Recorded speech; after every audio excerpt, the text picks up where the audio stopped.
नमस्कार, मैं राशि। आप देख रहे हैं नेशनल भारत न्यूज और आइए नजर डालते हैं अब तक की कुछ बड़ी खबरों की ओर। छतरपुर में कल 19 सितंबर को प्रांत स्तरीय उच्च माध्यमिक शिक्षक संघ छतरपुर के सौजन्य से शैक्षिक संवाद का आयोजन ओम साई राम होटल पन्ना रोड छतरपुर में सुबह 11 बजे से 5 बजे तक किया गया। इसमें शिक्षार्थी और शिक्षक समस्या समाधान विषय पर मंथन हुआ। इस कार्यक्रम की अध्यक्षता डॉक्टर प्रदीप सोलंकी, प्रांत अध्यक्ष उच्च माध्यमिक शिक्षक संघ और डीपीआई में पदस्थ प्रांतीय संयोजक पंकज सिंह परिहार और मुख्य अतिथि हरीश चंद्र दुबे, प्राचार्य शिक्षा महाविद्यालय छतरपुर और विशिष्ट अतिथि एसके उपाध्याय, प्राचार्य उत्कृष्ट विद्यालय छतरपुर के सानिध्य में समस्या और समाधान पर कोविड-19 के चलते जो बच्चों को नुकसान हुआ है उसकी भरपाई कैसे करें और प्रदेश के लगभग 10 जिलों से शिक्षाविदों ने इस कार्यक्रम में सहभागिता ली। इस पर संवाद का प्रारंभ दीप प्रज्वलन के बाद मां सरस्वती की वंदना विनीता गुप्ता के द्वारा की गई। एसपी वाजपेयी के द्वारा आज के इस कार्यक्रम की पूरी रूपरेखा की गई। इस दौरान एपीसी जिला शिक्षा अधिकारी कार्यालय छतरपुर के द्वारा वर्तमान परिवेश में प्रभावित हुए शिक्षा व्यवस्था पर प्रकाश डाला। उन्होंने कहा कि राष्ट्रीय चेतना होना बहुत आवश्यक है। श्रीमती विनीता गुप्ता ने कहा कि अंतर्निहित शक्तियों का विकास करना शिक्षक का लक्ष्य होना चाहिए और साथ ही साथ उन्होंने कई तरह की बातें कही। वहीं मुख्य अतिथि हरीश चंद्र दुबे, प्राचार्य शिक्षा अध्यापक महाविद्यालय छतरपुर ने मातृभाषा को महत्व देते हुए उदाहरण के तौर पर कहा कि प्रशासनिक पदों पर रहने के लिए अंग्रेजी या अन्य भाषा आवश्यक नहीं है, उसके लिए कार्य बेहतर हो। शिक्षक एक दिशा सूचक यंत्र है जो लोगों की सोच बदल देता है। विद्याधर नाथू, प्राचार्य शासकीय उमा माध्यमिक विद्यालय खैराकला ने बताया कि शिक्षकों को अपने कर्तव्य का बोध होना आवश्यक है। उन्होंने कई सारी बातें कही। इस दौरान कार्यक्रम के मुख्य वक्ता पंकज सिंह परिहार, प्रांतीय संयोजक उच्च माध्यमिक शिक्षक संघ के द्वारा छतरपुर की संस्कृति को याद करते हुए बताया कि मैं छतरपुर रेडियो स्टेशन के कार्यक्रम को बहुत सुनता हूँ। शिक्षा एक जीवन पर्यंत चलने वाली प्रक्रिया है। इसमें 4% जनसंख्या ही स्नातक है। 30% लोग नाम लिखना नहीं जानते, जो कि एक बड़ी समस्या है।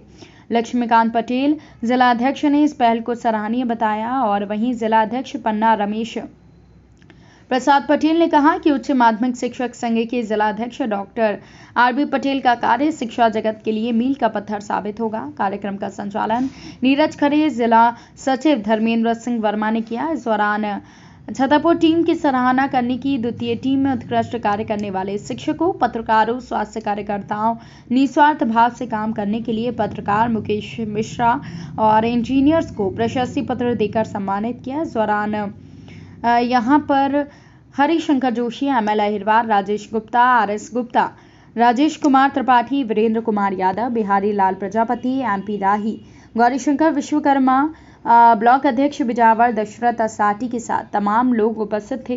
कार्यक्रम का आभार डॉक्टर बी पटेल ने व्यक्त किया।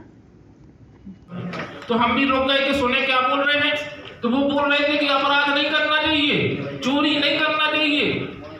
और हमने कहा यार अब कल ही तो ने चोरी की, हम रास्ते बाहर निकाल। तो ये चीज गलत है। मंच पे आके हम सही बोले तो समाज सुधर जाएगा, शिक्षा सुधर जाएगी। और हमारे दो बातें हमारी रही करने का में फर्क रहा तो भी कहीं। आपका आभारी हूँ।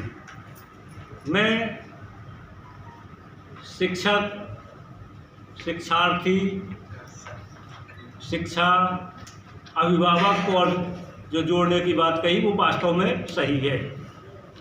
इस संबंध में मैं कुछ अपने प्रायोगिक तौर पर किए गए अनुभवों को आपके साथ शेयर कर, अगर आपकी अनुमति हो तो मैं शेयर करना चाहता हूँ, जिससे मुझे वास्तविक रिजल्ट भी मिले हैं।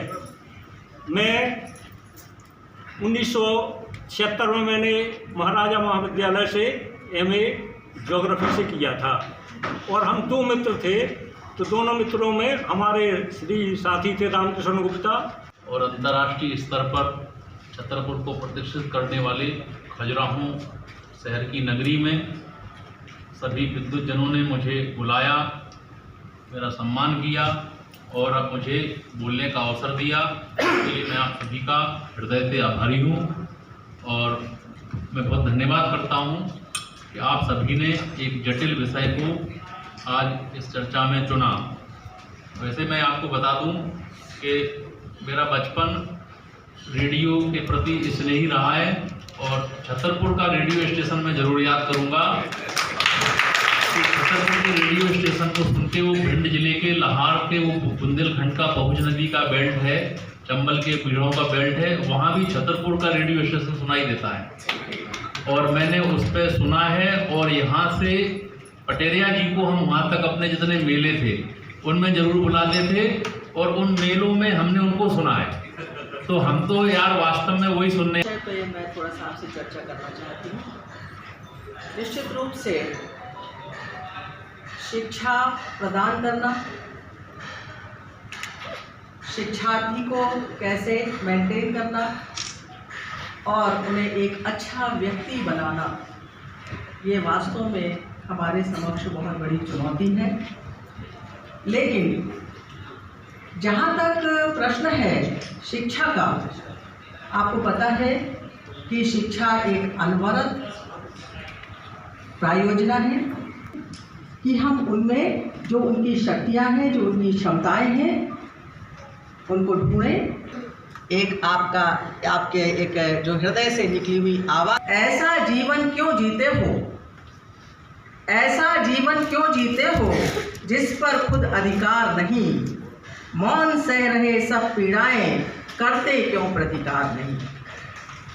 कहाँ खो गया सारा पौरुष, नैनों में अब ज्वाल नहीं, बोल रहे क्यों दबे दबे से, वाणी में हुंकार नहीं। यह कैसा अर्चन बंधन है, मूर्ति इष्ट की स्वयं अपावन।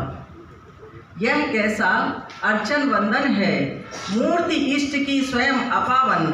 अक्षत अगर आरती कल्पित, फूल कागजी माटी चंदन। बिना साधना मंत्र जप रहे, साधना नहीं करते हम, तपस्या नहीं करते और मंत्र जपना शुरू कर देते हैं।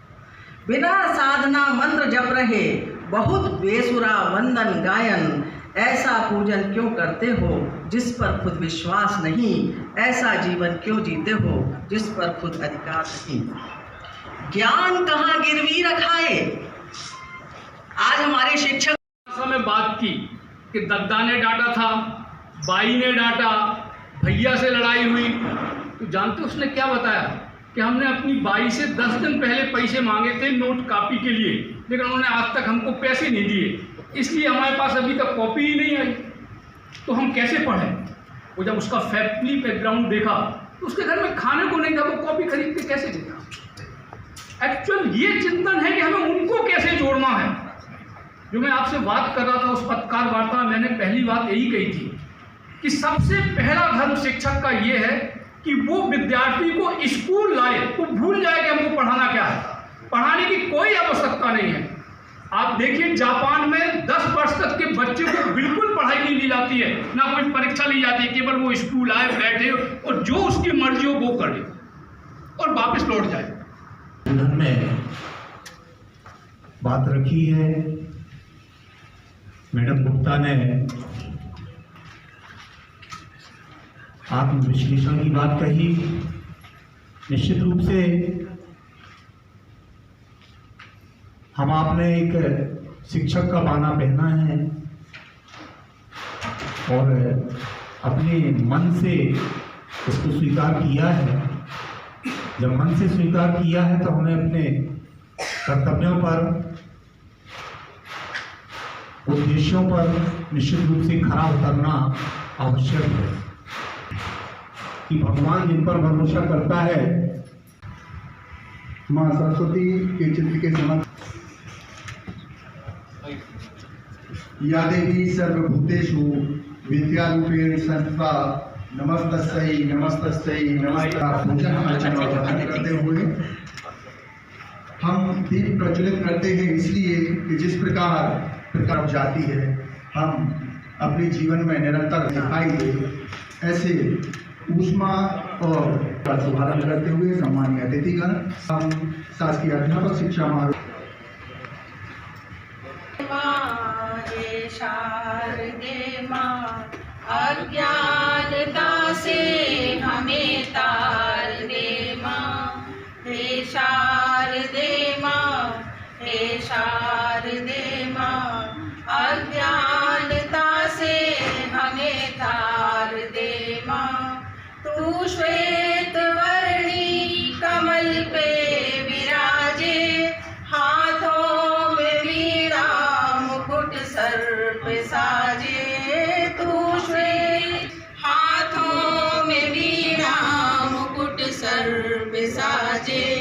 हम हैं अकेले तेरी शरण हम, हमें प्यार दे माँ, हे शार दे माँ, अज्ञानता से हमें तार दे। तुझसे हर शब्द तेरा है हर गीत तुझसे, तू स्वर की देवी है संगीत तुझसे, हर शब्द तेरा है हर गीत तुझसे। मन से हमारे मिटा दे अंधेरे, हमको उजाड़ दे माँ, हे शारदे माँ, हे शारदे हमें तार दे माँ। वेदों की भाषा पुराणों मुनियों ने समझ जानी, वेदों की भाषा भी तो दे माँ, अज्ञानता से हमें तार दे माँ। सर, आज ये जो कार्यक्रम हुआ है मध्य प्रदेश उच्च माध्यमिक विद्यालय संघ की, इसके बारे में आप क्या कहना चाहेंगे? क्योंकि इस कार्यक्रम का उद्देश्य ये था कि समाज में शिक्षार्थी और शिक्षक की समस्याओं के प्रति जागरूकता आए, शिक्षकों को भी अपने दायित्वों के निर्वहन के प्रति थोड़ा सा उनमें भी जागरूकता रहे और हमें समाज को एक नई दिशा में ले जाना है। इसके लिए आयोजन किया और हम चाहेंगे कि भविष्य में भी छतरपुर और उसके आसपास के जिलों में इस तरह के शैक्षिक संवाद कार्यक्रम का आयोजन होता रहे। जैसे कि महसूस हुआ, मुझे बहुत अच्छा लगा। मेरा एक सपना था कि मैं देशराज पटेरिया जी की नगरी में मैं जाऊं और मैं उसको देखूं, और वहाँ के बुंदेली लोक साहित्य से जरूर मैं परिचित नहीं हो सका, लेकिन मुझे दो विद्वान शिक्षक साथियों ने जो पुस्तक प्रदान की, मैं उम्मीद करता हूं कि मुझे कुछ बुंदेली साहित्य पढ़ने को मिलेगा और मैं उस विचारधारा को मैं आगे बढ़ाऊँगा। प्रोग्राम था चुनौतियाँ और समाधान, मुझे लगता है शिक्षक को खुद ही चुनौती है और खुद ही अपने अपने समाधान देंगे। बिल्कुल, बहुत सुंदर। हमें तो आगे बढ़ के काम करना पड़ेगा एजुकेशन को लेकर। तो बच्चे हमारे टारगेट है। एक्चुअली बच्चे को जो होता हम उसको मानसिक रूप से तैयार नहीं करेंगे खुद के लिए, और शिक्षक खुद से तैयार नहीं होगा मानसिक रूप से, नहीं हो सकता। सर, आज के दिन आज मैंने एक छोटा सा आह्वान किया था और सभी साथी यहाँ उपस्थित होने के लिए मैं बहुत आभारी हूँ। तो सभी को वंदन अभिनंदन करता हूँ। आज जो अपना विषय था शिक्षा, शिक्षार्थी और शिक्षक, इसमें बहुत सारे बिंदुओं पर हमारे यहाँ उपस्थित अनेक जिलों के पन्ना, सतना, टीकमगढ़, निवाड़ी और गुना, ग्वालियर, भोपाल, ये सभी जिलों के अपने विद्वान साथी आज उपस्थित हुए और सभी ने अपने अपने शिक्षार्थी और शिक्षक पर क्या चुनौतियां हैं और उनका समाधान कैसे हो, बहुत बारीकी से आप सबने यहाँ प्रस्तुत किया है। और आगे मेरा ये प्रयास रहेगा कि एक बार पुनः आज जो ये समयाभाव के कारण आज ये पूरा नहीं सुन पाए, और वास्तव में आप सब लोगों के बीच में जो उपस्थित हैं, शायद कभी आप लोगों को ये अवसर मिले, क्योंकि पूरा जो है मध्य प्रदेश का सीएम राइज विद्यालय पूरा आपके मुट्ठी में है। अभी रात में कल शिक्षक भर्ती होना है, उनकी नियुक्ति पत्र आदेश जारी होना है, तो सर यहीं बैठ के अभी लैपटॉप से उसकी प्लानिंग कर रहे थे और बता रहे थे कि अतिशीघ्र उनकी नियुक्तियों के आदेश हो जाएंगे और जो कुछ भी समस्याएं हैं अपने शिक्षक साथियों की, आपके द्वारा सबका निदान धीरे धीरे करने का आपने आश्वस्त किया है। जो शासकीय उच्च माध्यमिक शिक्षक संघ में आज जो मीटिंग रखी गई है, इसमें कैसा क्या योगदान रहा और क्या इसका मुख्य उद्देश्य है? देखिए, ये जो कार्यक्रम इन लोगों ने रखा, ये हमें लगता है कि ये बहुत पहले से होना चाहिए था। आपने देखा कि आज हम उन बातों पर बात कर रहे हैं कि हमारी शिक्षा कैसे हो, हमारा शिक्षक कैसे हो, हमारी क्या चुनौतियां हैं। ये एक बहुत महत्वपूर्ण पहलू है इस समय समाज के लिए। आपने देखा कि अभी कोरोना काल था, कोरोना काल में एक नई तरह की चुनौती आई कि बच्चा स्कूल नहीं आ सकता है। हमारे बहुत सारे बच्चे ऐसे हैं जिनके पास ऑनलाइन पढ़ने के संसाधन नहीं हैं। ऐसी स्थिति में हम कैसे एक नई दिशा तय करें, कैसे अपने छात्रों को शिक्षा से जोड़ सकें, ये एक बड़ी चुनौती हम लोगों के बीच में है। एक और चीज़ हम लोग महसूस करते हैं, जब कोरोना काल नहीं था उसके पहले भी, कि हमारे स्कूलों में छात्रों की उपस्थिति बहुत कम रहती है। तो ये भी एक हमारे ये एक बहुत बड़ी चुनौती है हमारे शिक्षक बंधुओं के लिए। और हमारे ये जो उच्चतर माध्यमिक शिक्षक लोगों ने ये जो कार्यक्रम रखा है, निश्चित तौर पे ये एक मील का पत्थर साबित होगा और हम इन चुनौतियों का सामना कर सकेंगे। इस खबर में फिलहाल के लिए इतना ही। देश दुनिया से जुड़ी खबरों के लिए बने रहिए नेशनल भारत न्यूज के साथ। नमस्कार। अगर आपने अभी तक हमारे चैनल को सब्सक्राइब नहीं किया है तो जल्दी से सब्सक्राइब करें और बेल आइकन को दबाना बिल्कुल ना भूलें।